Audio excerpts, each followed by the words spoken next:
en México. Estas son las imágenes del terremoto de 8,2 grados que generó muerte, desolación, terror. Señores, varios hoteles se vinieron abajo. Hubo apagón en varias de las zonas más principales de la zona, valga la redundancia de Chiapas, que fue justamente donde se registró el epicentro. Miren ustedes el caos, los postes de luz, cómo se mueven ante este movimiento telúrico. La anterior era otra imagen captada por ahí en el medio de una oficina. Miren ustedes cómo quedaron las ciudades más cercanas a la zona del epicentro, ubicado a 100 kilómetros de la costa.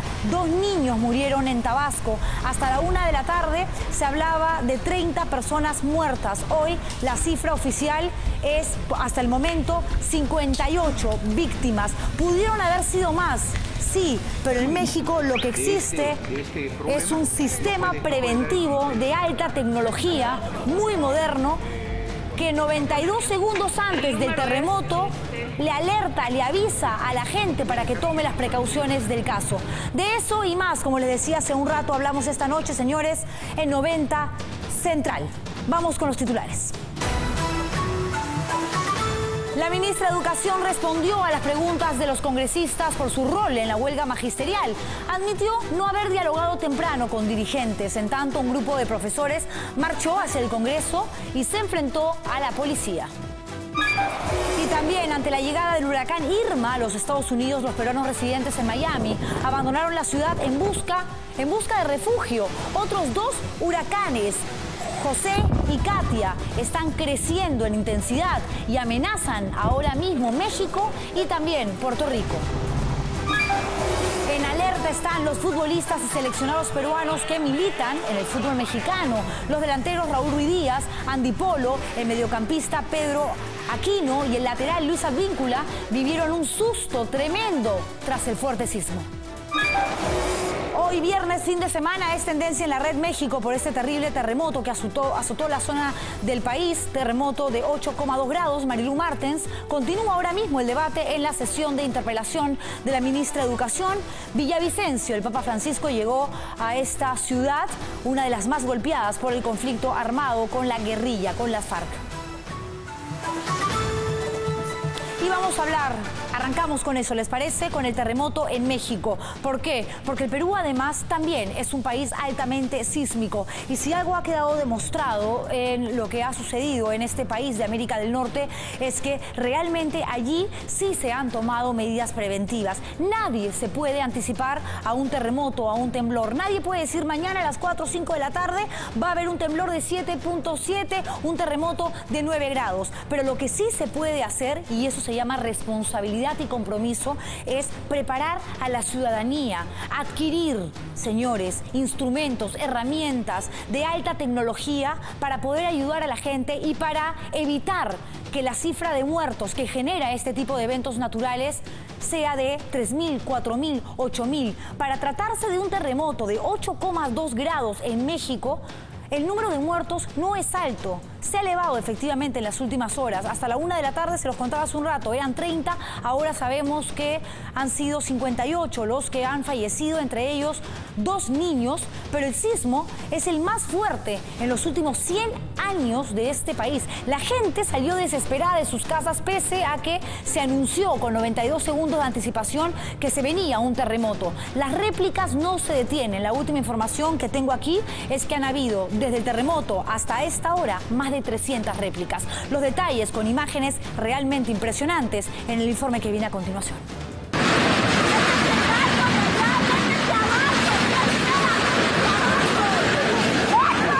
¡Ya tardó un chingo! Ya pasó.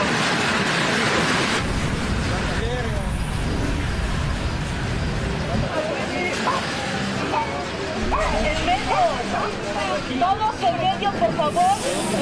Desesperación y miedo es lo que vivieron miles de mexicanos tras el terremoto de 8,2 que azotó al sur del país esta madrugada.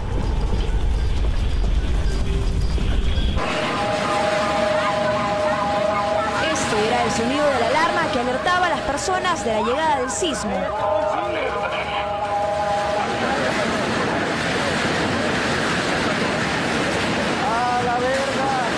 En las imágenes se observa el movimiento de la tierra generando pánico entre los residentes que dejaron rápidamente sus hogares y salieron a las calles en varios puntos de la capital.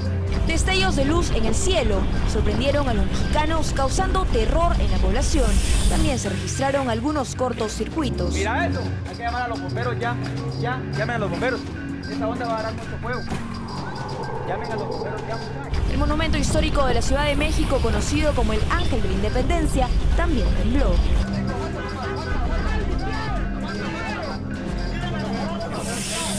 Las localidades de Chiapas y Oaxaca, al sur de México, fueron las más afectadas. Necesitamos más gente que nos apoye. Aquí tenemos unos compañeros que quedaron atrapados entre los escombros, por favor. Necesitamos aquellas personas que nos puedan venir a apoyar. Totalmente destruida.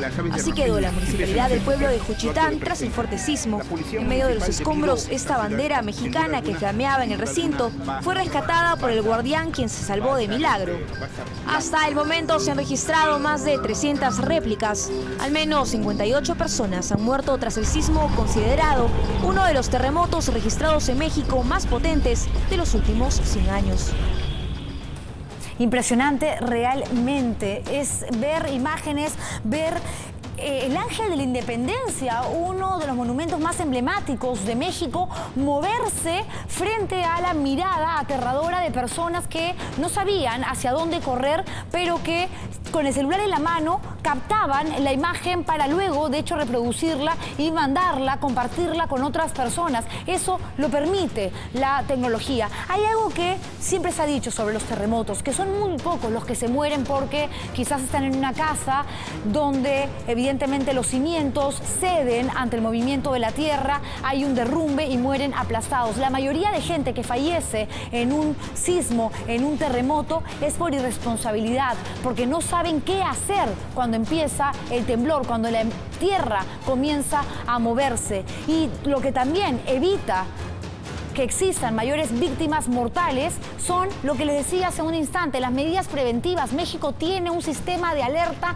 modernísimo. Imagínense ustedes, 1 minuto y medio antes de que empiece el terremoto, la gente a través de radios locales, porque además hay toda una organización a través de aparatos que funcionan por parte del Estado, de empresas privadas que comunican a la gente para que sepan lo que están a punto, pues, de vivir. Veíamos en imágenes, ahí están viendo ustedes, bueno, esta que es el Ángel de la Independencia, el monumento del que les hablaba, pero estos destellos en el cielo. ¿Se acuerdan ustedes en el año 2007, en el terremoto en Pisco, que sucedió algo similar en el Perú, que se veía en Pisco una situación similar en el cielo? ¿Qué significa eso? Significa que parte de la tierra, parte de las rocas que caen en las fallas geológicas descargan cierta energía que se manifiesta en el cielo a través de estas luces que muchos no entienden por qué es que aparecen de pronto. Pero regresemos a México, porque lo que han visto hasta el momento es tan solo una recopilación de imágenes del momento preciso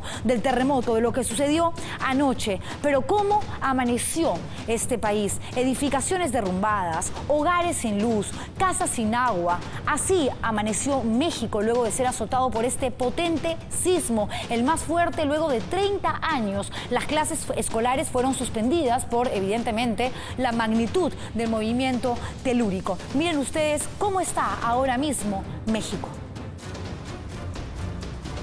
Casas y negocios convertidos en escombros. Enfrenta México al amanecer el terremoto de 8.2 grados que esta madrugada azotó el país. Esta es la desoladora escena registrada en una calle de Juchitán, en el estado de Oaxaca, una de las zonas más afectadas por el que ha sido el terremoto más fuerte de los últimos 100 años. La magnitud del sismo destruyó por completo también algunos hoteles en esta zona y se presume que varios ocupantes permanecen bajo los escombros. En el estado de Chiapas, otro de los más afectados, cientos de familias que habitan las costas amanecieron en las calles luego de haber evacuado sus casas ante la alerta de tsunami.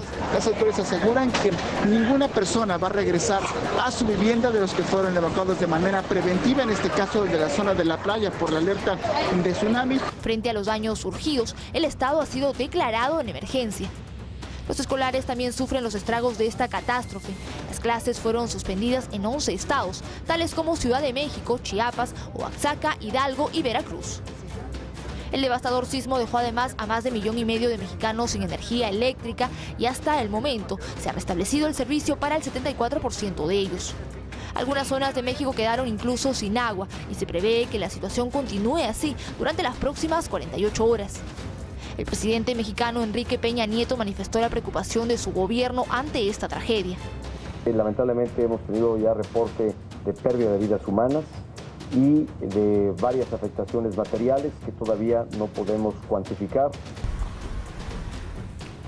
Una de las imágenes más impactantes es la del hotel que se derrumba en Chiapas, que está ubicado a 110 kilómetros de la costa mexicana y que fue allí justamente donde se registró el epicentro. Por lo tanto, la ciudad más dañada, la primera en quedarse sin luz, sin agua. Ahí están viendo ustedes casas, viviendas, negocios convertidos en escombros. Pero sin embargo, a pesar de esto, que es un drama definitivamente que están viviendo ahora mismo los mexicanos, para ellos ha sido de mucha utilidad un sistema de alerta sísmica que los puso en aviso 1,5 minutos antes de que empezara el terremoto. El sonido salía de 8.200 sirenas y altavoces. Claro, estamos hablando de un país además enorme, pero estos altavoces, escuchen ustedes, se escuchan en todas las ciudades mexicanas, están instaladas en la vía pública de varias ciudades, cerca por supuesto a instituciones estatales, a colegios, sobre todo a hospitales. Los medios de comunicación tienen un compromiso también con el Estado mexicano de recibir esta señal de alerta para advertir a aquellas personas que están oyendo evidentemente una emisora en cualquier momento del día y puedan saber hacia dónde ir o qué acción tomar frente a una situación de esta naturaleza. Fíjense que yo personalmente ni siquiera sabía que México tenía esta alarma tan moderna, de tanta tecnología, que se activa además con magnitudes cercanas al grado 6 y más. Y claro, que te ayudan a ganar tiempo para ponerte a buen recaudo. No es mucho tiempo, no te van a avisar con 1 hora de anticipación, pero en 1,5 minutos, miren ustedes la cantidad de vidas que se pueden salvar. Porque hablar de un terremoto de 8,2 y de 58 fallecidos tan solo es realmente un milagro.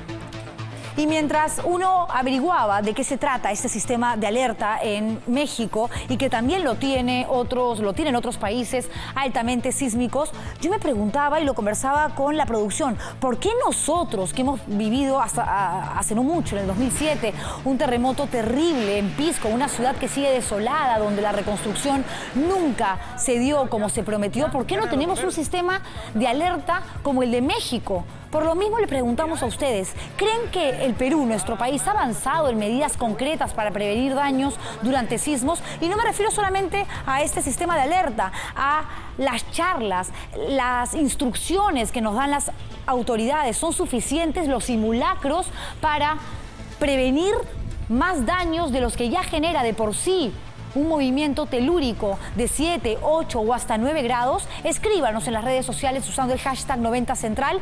Recuerden que estamos en vivo a través del Facebook Live de Latina, así que encantada voy a leer sus comentarios cuando me vaya a la pausa comercial solamente en televisión, porque en todo momento estamos en vivo gracias a la internet, a la tecnología. Miren, justamente de lo que hablábamos. Y la tecnología también nos permite conversar, hacer una entrevista a través de la línea telefónica. Y estamos, les cuento, enlazados ya por teléfono con Hernán Tavera, jefe del Instituto Geofísico del Perú, del IGP. Muy buenas noches, doctor Tavera. Gracias por conversar con nosotros y por darnos detalles de lo que podría suceder en nuestro país y de cómo prevenir, cómo prepararnos ante una situación que podría presentarse en cualquier momento aquí también en nuestra tierra. Buenas noches. Buenas noches. ¿Por qué no tenemos un sistema de alerta como el que tiene México? Mire, en realidad los sistemas de alerta solamente funcionan de manera positiva en México, por las condiciones geodinámicas importantes en la cual se encuentra este país. Por ejemplo, la capital de México, que es el Distrito Federal, como todos sabemos, se encuentra sobre suelos que antes eran una laguna. Por lo tanto, las ondas sísmicas aquí se amplifican más de lo esperado con relación a suelos mucho más compactos. La actividad sísmica importante en México se produce en la zona costera, en las zonas de Oaxaca, Guerrero, Chiapas, por ejemplo. Y estas ciudades se encuentran a distancias del Distrito Federal del orden de los 400 kilómetros. Es decir, doctor Tavera, esta opción. Sí, es decir que en ninguna ciudad de nuestro país donde se han registrado fuertes sismos, temblores y que podrían haber también terremotos, un sistema de alerta como el mexicano podría funcionar por la misma geografía, diversa, por supuesto, muy diferente a la de México. Exactamente, a esto me refiero. Las condiciones son completamente diferentes. Ok, y por lo tanto le pregunto, ¿por qué el ministro de Defensa ha salido a decir hoy mismo que el Perú va a hacer un esfuerzo para adquirir el mismo sistema? No, el sistema en sí como metodología, como procedimiento, funciona. Lo que estamos tratando de hacer es poner en práctica este procedimiento en nuestro país, pero no nos va a dar el mismo tiempo que les ha dado en el caso de la Ciudad de México. A ver, el tiempo va a ser menor, pero sí, de todas maneras tenemos que ensayar si esto es válido para claro, hacer una prueba para ver si es factible o no, dependiendo, por supuesto, de las características de nuestro propio suelo. Pero a ver, usted lo que me está diciendo, para que quede claro para los televidentes, es que en México, por la geografía de este país, te puede avisar que viene un terremoto, y que es lo que ha sucedido, con 92 segundos de anticipación. Estamos hablando de 1 minuto y medio. En el Perú no podría suceder eso. ¿Cuánto tiempo antes nos podría alertar un sistema tan moderno de que se viene un temblor de más de 6 grados?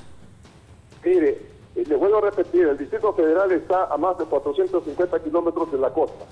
Lima está en la misma costa. Entonces esto ya nos da una idea de que realmente el tiempo que se ha indicado, eso no va a ser igual en el caso de Lima o en el caso de cualquier ciudad costera de nuestro país. Perfecto. Entonces, ¿qué nos recomienda, doctor Tavera, ya para terminar? ¿Qué medidas preventivas tenemos que tomar más allá de lo que nos han dicho hasta el cansancio? Tener una mochila de emergencia cerca de la puerta de la casa, buscar esas zonas del departamento, de la vivienda, donde la construcción es mucho más fuerte, mucho más sólida, cerca de los cimientos, para poder protegernos. ¿Cree usted que el gobierno, el Estado, realmente se está preocupando por instruirnos, educarnos, para saber cómo responder ante un terremoto? Lo único que nos toca hacer es lo mismo que han hecho en países como Japón, en países como Chile. Aprender a construir de manera adecuada, aprender a construir sobre los suelos adecuados y comenzar a adquirir una cultura de prevención que realmente nos ayude a hacer cada vez una ciudad y a la vez una sociedad mucho mejor. Perfecto, doctor Tavera, muchísimas gracias por conversar con nosotros esta noche aquí en 90 Central. Conversaba con el director del Instituto Geofísico del Perú. Y la naturaleza, desgraciadamente, estas cosas suceden, nadie las llama, aparecen, pero sí, todo pareciera indicar que se ha ensañado con nuestro continente en general. El huracán Irma sigue su paso hacia Cuba y luego Estados Unidos, donde se ha registrado ya un éxodo masivo de habitantes. La gente está desesperada, no sabe hacia dónde huir, y encima las principales carreteras en los Estados Unidos, sobre todo, han colapsado. Hay personas que se han quedado sin gasolina, y el que está delante o el que está 3, 4 vehículos también por delante no quiere compartir con el otro por temor también a quedarse sin combustible. Realmente lo que se está viviendo es una pesadilla, y eso que todavía el huracán Irma no llega a la Florida y por lo tanto tampoco a Miami.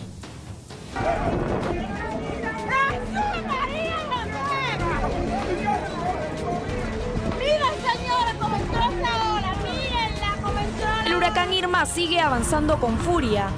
Tras su paso y destrucción por el Caribe, el fenómeno ya avanza hacia Cuba, donde miles de personas se preparan para su llegada.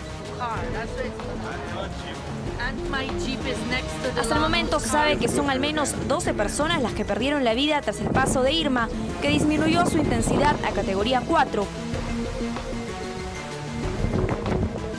En Miami, donde se espera que Irma toque tierra durante la noche del sábado, se ordenó la evacuación de más de 500.000 de personas de las áreas urbanas costeras, ya que se prevé que el impacto sea mayor en el condado de Miami-Dade.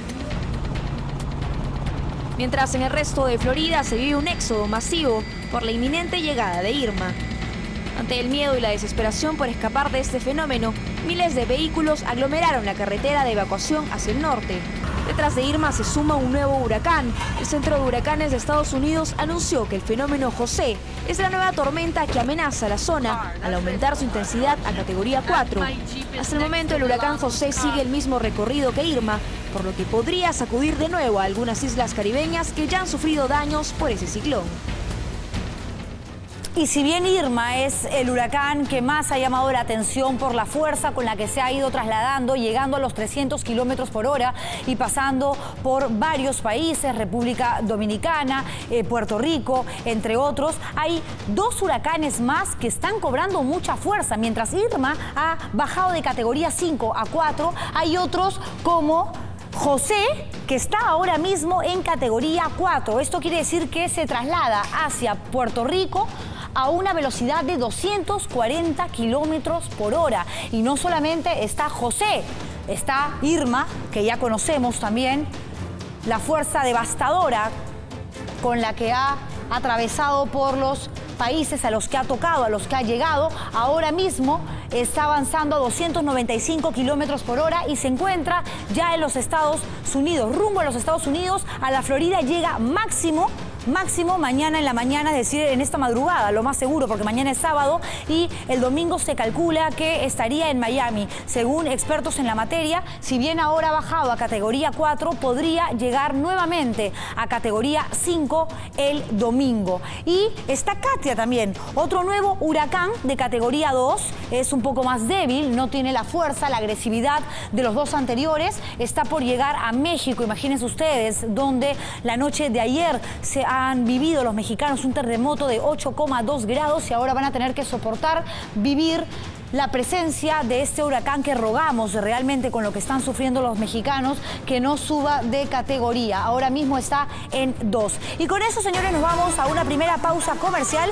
Recuerden que nos quedamos en vivo en el Facebook Live de Latina, así que ingresen al Facebook y pongan Latina para poder conversar y entérense ustedes lo que pasa aquí en el estudio durante la pausa comercial. Pero más adelante les vamos a contar cómo terminó el enfrentamiento entre profesores del SUTEP y la policía en el centro de Lima. Y además, el Papa Francisco visitó el corazón del conflicto armado en su tercer día en Colombia. Recordemos que se queda hasta el domingo. Volvemos con eso y con la interpelación también a Marilú Martens. No se muevan. Bueno, y hoy, 8 de septiembre, finalmente llegó el día, ¿no? El día de la interpelación a la ministra de Educación, Marilú Martens. Más adelante vamos a hablar de la vergüenza que nos ha generado a todos el Congreso de la República. A la hora que le tocó a la ministra responder, habían solo 40 parlamentarios. La mayoría de los escaños vacíos, menos de la tercera parte de los congresistas se fueron. Y encima sale el presidente del Parlamento a justificar, a decir que bueno, que esas cosas pasan. Pero mientras eso, además sigue pasando en el legislativo, porque la ministra Marilú Martens continúa allí, se está llevando a cabo el debate. Los profesores continuaron marchando por el centro de Lima, porque la idea, el objetivo era llegar al Congreso de la República, porque allí estaba la ministra de Educación. Hubo un enfrentamiento con agentes policiales, en fin, los detalles de lo que pasó y de lo que está sucediendo ahora mismo nos los trae Diana Pozo, quien está con este grupo de maestros. Diana, buenas noches, te escuchamos, adelante. Juliana, ¿cómo estás? Muy buenas noches. Es justamente todavía que continúa un grupo de maestros acatando este paro convocado para el día de hoy. Paro nacional de maestros a propósito también de la interpelación a la que viene siendo sometida la ministra de Educación, Marilú Martens. Bueno, en medio, por supuesto, de toda esta movilización que realizaron los profesores primero por el Jirón Guayaga, optaron por tomar también la avenida Bancay para dirigirse hacia la Plaza San Martín, es que se generó un conflicto con la policía. La policía empezó a lanzar gas lacrimógeno contra ellos para hacerlos dispersarse, para evitar justamente que lleguen hasta la Plaza San Martín. Es ahí incluso que algunos profesores transeúntes se vieron afectados por el gas lacrimógeno. Ustedes van a poder observar en imágenes a muchas personas tiradas en el piso, realmente afectadas por la inhalación de este gas. La policía lo hizo para evitar que este grupo de profesores, que eran alrededor de por lo menos unos 100 maestros que se habían además dividido en varios grupos a lo largo de la avenida Abancay continuara avanzando. Por lo pronto aquí todavía vemos en la avenida Nicolás de Piérola, cerca al parque universitario, a un pequeño grupo de profesores que son los que quedan aún, porque ya ellos andan por concluido, al menos el día de hoy, esta movilización, y lo que ellos manifiestan es que van a estar prestos a abrir el diálogo con la ministra, y en todo caso ellos, de no ser recibidos y de no acatarse sus demandas, pues van a continuar nuevamente con retomar una huelga nacional. Es lo que al menos están anunciando ellos. Y por supuesto aquí los profesores, bueno, ya hoy día ustedes han dado por concluido este paro, pero van a continuar con la medida de fuerza en caso no sean atendidos por la ministra. Estamos esperando la respuesta de nuestros congresistas porque confiamos de que la van a censurar, porque no ha sabido escuchar. Nos han dicho que nosotros somos radicales, pero es la única manera de saber protestar. Queremos también pedirles a todos los maestros de que nos escuchen y que no se desanimen. Un día de descuento no vale darle la dignidad de un profesor, señorita periodista. La forma de protestar de nosotros es justamente esta, salir a las calles, que escuchen nuestra voz, que escuchen nuestros sentimientos y sobre todo que escuchen nuestra alma de protesta ante esta injusticia que ha tomado. Y quiero declarar algo, el día de hoy, de nuevo la represión. Más nos reprime, señor Basombrío, más vamos a estar ahí tercos los profesores. Porque en primer lugar, solamente muéstreme usted un solo policía herido. En cambio usted tiene en su conciencia la muerte de 4 maestros que han estado en la huelga. Ustedes han creado un montón de cosas, diciendo que no han sido por las bombas lacrimógenas, pero es falso. Nosotros hemos sido testigos propios de esos maestros. Bueno, esa es la posición entonces, Juliana, que tienen los maestros aquí, que todavía permanecen a un costado de la avenida Nicolás de Piérola. Por supuesto, ya la policía también ha acordonado todo el parque. Sí, Juliana. Sí, quería que les preguntaras a los maestros que si bien hoy día evidentemente no han ido a clases por esta huelga, por esta manifestación, si el lunes van a volver a las aulas o no. Nosotros estamos el lunes en las aulas, solamente hemos parado para el día de hoy. ¿Y qué opina? Para sentir nuestra voz de protesta, señorita periodista. Ok, profesor, una pregunta, buenas noches. ¿Qué opina de que el señor Castillo, principal principal representante de la huelga, no esté hoy un día tan movido, con tanta violencia, dicho sea de paso, allí con ustedes, acompañándolos en lo que consideran ustedes su lucha? Señorita periodista, ¿me deja responder la señorita? En primer lugar, no ha habido violencia. La violencia la pone la policía. Y una cosa más, como en antes hice las declaraciones, nosotros los profesores tenemos acá en nuestro grupo ya la muerte de 4 maestros. En cambio, los policías solamente que nos demuestre que hay un solo policía herido, ni siquiera le hemos arrancado un solo mechón de pelo. Nos han criticado ustedes, inclusive los del Canal 2, que somos radicales, que somos lo peor. Nuestra única manera de protestar es que con nuestras voces salir a la calle para que nos escuche. Profesor. Y con esto se demuestra la incapacidad justamente de la ministra por no ni siquiera poder conversar con los maestros. Esa es la razón por la que estamos afuera. Profesor, nadie 50 critica... soles no valen nuestra dignidad. A ver, y este es un mensaje para todos los maestros. A ver, nadie critica, nadie censura, nadie dice que está mal que ustedes asuman el derecho que tienen además de salir a las calles y pedir lo que consideran justo, lo que consideran necesario. Nosotros lo que desde aquí hacemos es evitar que se registren actos de violencia, vengan de los profesores o vengan de la policía. Es nuestra única, a ver, señor lo que pasa, mire señorita, hay que hablar la verdad. La prensa nos ha estado satanizando como lo peor y los profesores no somos ignorantes. Está viviéndose de la misma manera en la prensa justamente de tratar de transgiversar la información. Profesor, y usted lo sabe. Estamos recordando inclusive cómo se manejaba. A ver, y de verdad, inclusive usted muchas veces nos ha satanizado como lo peor. Sí. De verdad, y muchos de mis colegas son testigos. Ok, bueno. De verdad, y se sienten ofendidos inclusive por usted. Bueno, a ver, pongamos las cosas claras, porque lo que me queda a mí, lo que se me hace pues evidente es que usted no me ha visto. Estamos siendo claros. No me ha escuchado usted toda la vida noches, ha hablado, y se deja le hemos visto llevar, inclusive que tratar a ver, de señor profesor, déjeme hablar, déjeme hablar porque por ahí pasa también el respeto. Y como yo lo respeto a usted, respéteme usted a mí y déjeme responder esto que usted me está atribuyendo que no es cierto, porque yo lo que he manifestado es que hay profesores que están en todo su derecho de exigir mejoras en el sueldo. Están en todo su derecho de pedirle al gobierno de que si van a ser evaluados pasen por una capacitación real.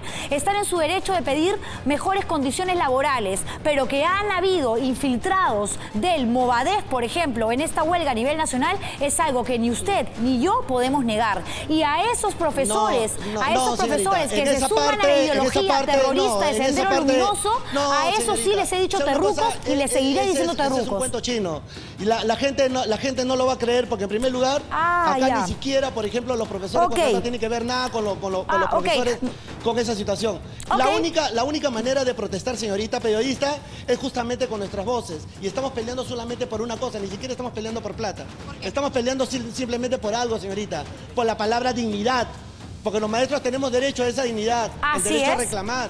Estamos defendiendo la educación peruana. Así es. ¿Sabe cómo? Porque es nuestra única manera. Dígame quiénes son los que han luchado durante todos los años en esta historia. Y eso que usted manifiesta, entonces, profesor... ¿por qué lo contradice, señorita periodista? Profesor, usted está entrando en contradicciones, no yo. Eso que usted está diciendo yo, fíjese que lo aplaudo. Luchen por la dignidad. Marchen por justamente ser reconocidos por los profesores que son. Déjeme hablar porque si no tengo que cortar ese enlace. Ya lo escuché, déjeme hablar. Si ustedes están luchando por la dignidad, por ser reconocidos como profesores, como maestros, como profesionales que se han quemado las pestañas estudiando, tienen de mi parte y de todos los peruanos nuestro respeto absoluto. Pero si ustedes están haciendo esto porque empiezan con que no queremos ser evaluados, porque Pedro Castillo de pronto se ha convertido en un dios para muchos de ustedes y negando que hayan habido infiltrados del Movadef, que es el brazo político de Sendero Luminoso en la marcha, eso es una mentira. Y eso no es lo mismo que decir que todos los profesores que están marchando, que se están movilizando desde hace tantos días, 2 meses, en Lima Capital, son terroristas. Así que le voy a pedir a usted, respetando mi dignidad también como periodista, que antes de decir que yo he manifestado en algún momento que todos los que marchan son terrucos, demuéstremelo usted con pruebas, porque bien lo podría yo demandar, querellar por difamación y calumnia. Entérese bien, revise el archivo, lo encuentra todo en YouTube, en Internet, y luego conversamos. Si la lucha es por la dignidad que merecen los profesores y el respeto, lo tienen de parte de todo el Perú. Y lo mismo le debería usted de exigir a esos parlamentarios que están pidiendo la cabeza de la ministra de Educación, que para mí debió renunciar hace rato. En eso le doy la razón a ustedes, también a usted, señor profesor, pero no me parece justo que hayan hecho tanto escándalo y que llegado el día, mientras la ministra responde las 40 preguntas que le hizo el Parlamento en la sesión de hoy, solamente hayan estado allí 40. Se están burlando de todos los peruanos y de ustedes, señores profesores, también se están burlando ellos, los políticos. Gracias, Diana. Gracias al profesor con el que he tenido la oportunidad de conversar, si realmente ha sido una conversación, porque mucho no me dejó hablar, pero en fin, vamos hablando de la interpelación a la ministra de Educación, de ver lo que está sucediendo en el Congreso de la República. Ha sido una vergüenza. A las 9 de la mañana solamente había un parlamentario de 130, luego de las preguntas a la ministra de Educación, desapareció la mayoría de congresistas, quedaron solamente 40, menos de la tercera parte. No estaban tan interesados por la educación, por escuchar qué tenía que decir la representante de la cartera de Educación, a la que seguramente van a censurar si es que no renuncia. No, todo es parte de un juego político y lo que está pasando ahora es que se está llevando a cabo un debate y de eso nos habla desde el mismo Congreso de la República, desde el mismo hemiciclo, Juan Carlos Portilla. Adelante, Juan Carlos. Juliana, ¿cómo estás? Buenas noches. Ya son 11 horas las que está durando esta interpelación y posterior debate tras las respuestas, como tú has dicho, las 40 preguntas que ha respondido la ministra Marilu Martens en la tarde, que han sido las intervenciones de los parlamentarios. Hemos tenido posiciones, por ejemplo, las de Fuerza Popular, muchos parlamentarios de Fuerza Popular, entre ellos Héctor Becerril, por ejemplo, que han exigido la renuncia de la ministra de Educación, la ministra Marilu Martens, coincidiendo con posturas de Nuevo Perú y Frente Amplio, que también han hecho un pedido similar, es decir, que la ministra Marilu Martens dé un paso al costado y se retire de la cartera de Educación.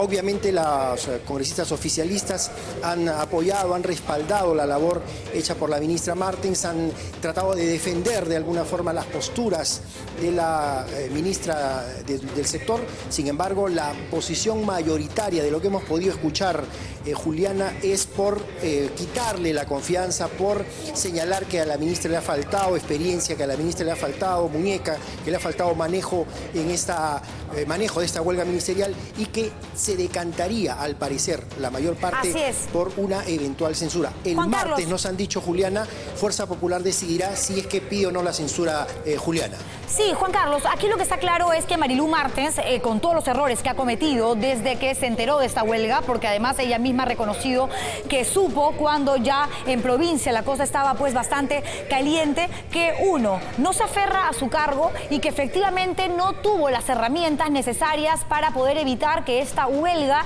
pues demorara tanto tiempo, ¿no? Lograra llegar a los casi 3 meses, si es que tomamos en cuenta el día que arrancó pues en Cusco. Nosotros le hemos dicho aquí, al menos yo, que soy la conductora del programa hasta el cansancio, que ella debería de renunciar porque no hizo las cosas bien, pero también critiqué que en el momento más crítico de la huelga no era justo, era absurdo que el Congreso presentara una moción y decidiera en mayoría interpelar, que es lo que está pasando ahora mismo, a la ministra, cuando hay un porcentaje de profesores que hemos visto ahora en la avenida Bancay, en la calle Condena Pozo, que no ha ido hoy día, por ejemplo, a clases. Hay muchas escuelas que todavía no han considerado cómo es que van a reprogramar las clases para que los chicos no pierdan el año escolar. Y mientras el tema todavía sigue siendo catastrófico en nuestro país, preocupante, ahí está la ministra respondiendo frente a solo 40 parlamentarios, porque los demás habrán ido a tomar cafecito o a comerse un tamal en la cafetería del Parlamento. Eso es una vergüenza realmente. Lo más seguro es que la van a censurar y por dignidad, creo yo, Marilú Martens, antes, ya que ha hecho mea culpa y ha reconocido que no ha tenido capacidad de gestión, debería pues dar un paso al costado. Gracias, Juan Carlos Portilla, por este enlace en vivo. Y antes de terminar, dos cosas. Aquí, el Frente Amplio lo que quiere es convertir a Pedro Castillo en un caudillo, mismo Goyo Santos. La educación les importa 3 pepinos. Y en el caso de Fuerza Popular, hoy escuchaba a Daniel Salaverry, vocero de esta agrupación, en una radio local, diciendo, pero no se trata solamente de la ministra de Educación, de Marilú Martens. PPK tiene que cambiar a todo el gabinete. Lo que quieren es dejarse a todo el gabinete y seguramente después pedir la vacancia del presidente.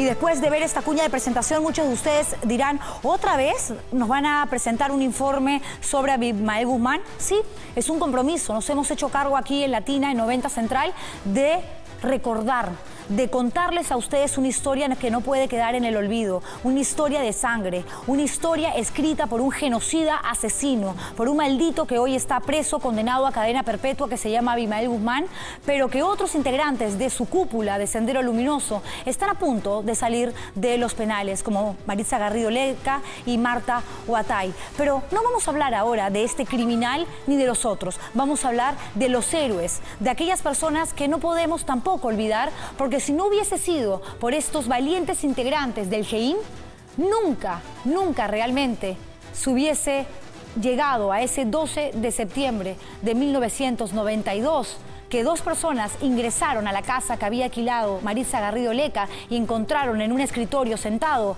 a este desgraciado que fue el que le dijo a uno de los del GEIN, tranquilo muchacho, como si nada hubiese pasado. Miren ustedes, conozcan a los verdaderos héroes.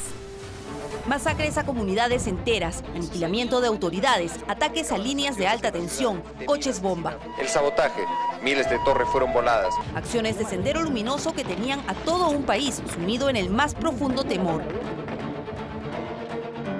Si bien la policía había conseguido logros a través de los grupos Delta de la DINCOTE, capturando a algunos mandos menores de Sendero, era claro que la estrategia antisubversiva a fines de los 80 debía cambiar. Aquí surge la idea de un hombre a quien nunca hay que olvidarlo, al margen de lo que haya cometido después. Fue la idea de un hombre, de Benedicto Jiménez.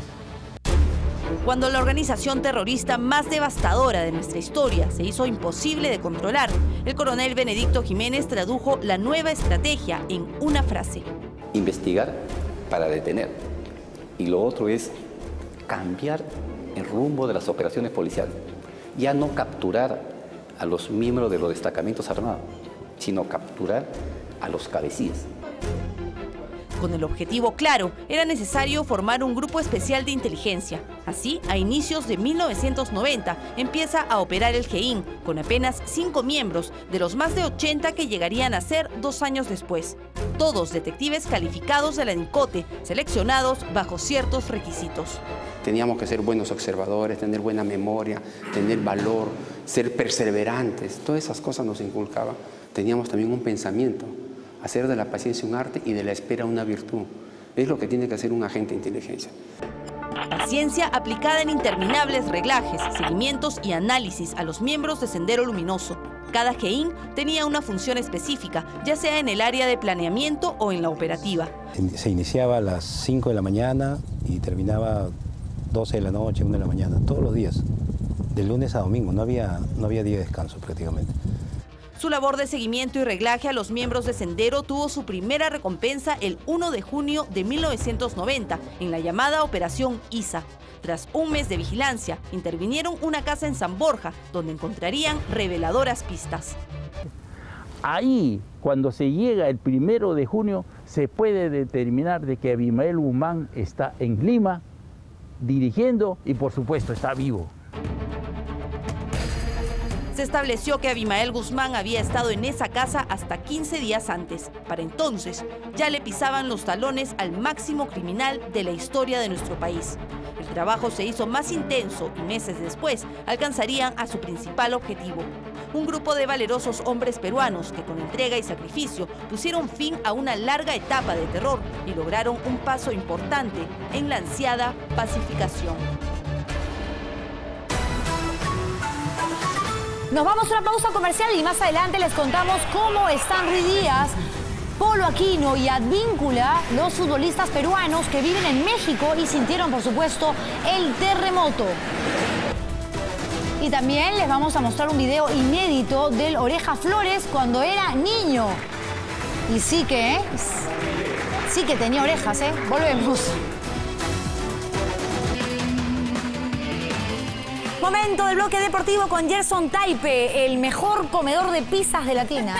Y si son gratis, mejor todavía, Flaca. ¿Qué tal? ¿Cómo estás? Buenas noches. A ver, Alianza Lima y Universitario serán los protagonistas de la segunda fecha del Clausura cuando se enfrenten en el clásico del fútbol peruano. Carlos Ascuez debutará con la blanquiazul. Alianza Lima y Universitario se enfrentarán por cuarta vez en el año. Este sábado los íntimos recibirán a su compadre en Matute, con la necesidad de quedarse con los 3 puntos y recuperarse de la goleada en el Cusco ante Garcilaso. Pero el equipo de Pablo Bengoechea llega con sensibles bajas. Leao Butrón, Miguel Araujo y Neca Vilches están descartados por lesión. Pero la gran novedad será el debut de Carlos Ascuez, quien jugaría en la volante. Bueno, si me toca estar ahí, feliz, ¿no? Porque yo, como ustedes saben, ya yo puedo jugar de volante y de central, entonces no tengo ninguna incomodidad, ¿no? Mientras que el delantero Gabriel Leyes podría iniciar en lugar de Leonard Pajoy.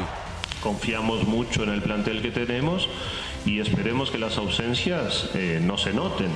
En la U, Carlos Cáceda, Alberto Rodríguez y Aldo Corso, quienes cumplieron una gran actuación con la selección en Quito, estarán en el 11 titular. Mientras que los panameños Luis Tejada y Alberto Quintero y el venezolano Arquímedes Figuera, que también vienen de jugar eliminatorias, arrancarán en Matute. Además, Juan Vargas y Alexis Gómez estarán en la volante crema. Es bueno hablar del fútbol local, lo regresa el fútbol local. Ya no, Perú todavía no está clasificado a Rusia. Concentrémonos en lo que falta. Existen futbolistas peruanos que radican en México, país que acaba de sufrir un terremoto. Nuestros compatriotas nos relatan el temor que vivieron. El terremoto que remeció México no fue ajeno para los peruanos. 5 futbolistas nacionales sufrieron de cerca este aterrador momento. Raúl Ruiz Díaz, Andy Polo, Pedro Aquino y Luis Advíncula se encuentran en la ciudad de Puebla, donde se jugará el partido entre estos 2 equipos por la Liga MX. Relativamente alejados de Chiapas, no sufrieron daños considerables, sin embargo, se llevaron un gran susto. Sí, bueno, de hecho estamos bien. Fue un susto muy feo, de verdad una experiencia muy fea, pero gracias a Dios no pasó nada malo, ¿no? Así como Aquino, Andy Polo dejó notar que no le había pasado nada bien con una imagen en Instagram. Raúl Ruiz Díaz se mostró tranquilo en los entrenamientos del Monarcas Morelia, para la tranquilidad de todos sus admiradores. Doña Felicita, madre de Luis Advíncula, dio a conocer que el popular Bolt se encuentra tranquilo. No, bien fuerte con lo que me dijo él, porque me llamó, se sintió bien fuerte, pero a Dios gracias que donde él vive, o sea, en la parte que él vive no pasó nada, no, está todo tranquilo. Pedro Galese, por su parte, no estuvo presente en el momento del sismo, debido a que recién viajó a México horas después. Y vamos a revisar, Julián, unas imágenes inéditas de Edison Flores, muy pequeño, mira. Es su fiesta de promoción del Colegio Perú-Holanda en Coyique, Comas. Él baja las escaleras. Exacto, con sus orejitas él baja con una flor, ¿no? Para ponérsela a su pareja de promoción, para ponérsela en la muñeca. Edison Flores tiene 11 años en este video, y es una imagen, Juliana, que ni siquiera los propios padres del jugador lo tienen. Esto es una sorpresa. Mira tú, qué bonito regalo para ellos, ¿no? Y además qué bacán que nunca se haya acomplejado por el tamaño de sus orejas, razón por la cual todo el mundo le dice Oreja Flores, y él incluso mete un gol y lo primero que hace es agarrarse las orejas. Me encanta que viva sin ningún tipo de complejo. Desde esa época él ya tenía decidido ser futbolista.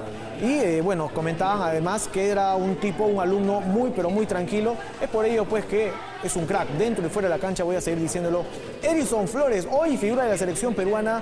Mire, saludando a la mesa, a los profesores, directores que estaban presentes en la fiesta de promoción de buen Oreja Flores. Sin duda uno de nuestros representantes o representantes, en todo caso, de Maestros del Deporte es Janet Sobero. Veamos a continuación el informe.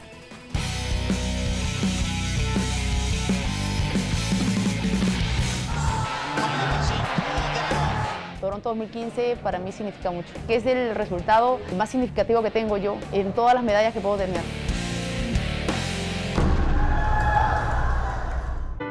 El momento más importante en la carrera de Janet Sobero fue ganar la medalla de bronce en Toronto 2015, tras perder a su hermano. En el clasificatorio estaba perdiendo 8-2 y se me vino a la mente así mi hermano en ese momento. Que incluso como que me abandoné y me relajé. Ese relajo hizo que me escape de la técnica. Hice una técnica y la puse yo a la rival estando perdiendo por puntos. Fue para mí algo especial, todo lo que conllevaba esa medalla. Gracias por vernos. Buen fin de semana. Disfruten el sábado, el domingo a las 9. Debuto como actriz en Pensión Social. ¿Tanto? No, pero no actúo, hago de periodista. Nos vemos. Chao. ¿Cómo fue? Chao, cuídense. Buen fin de semana.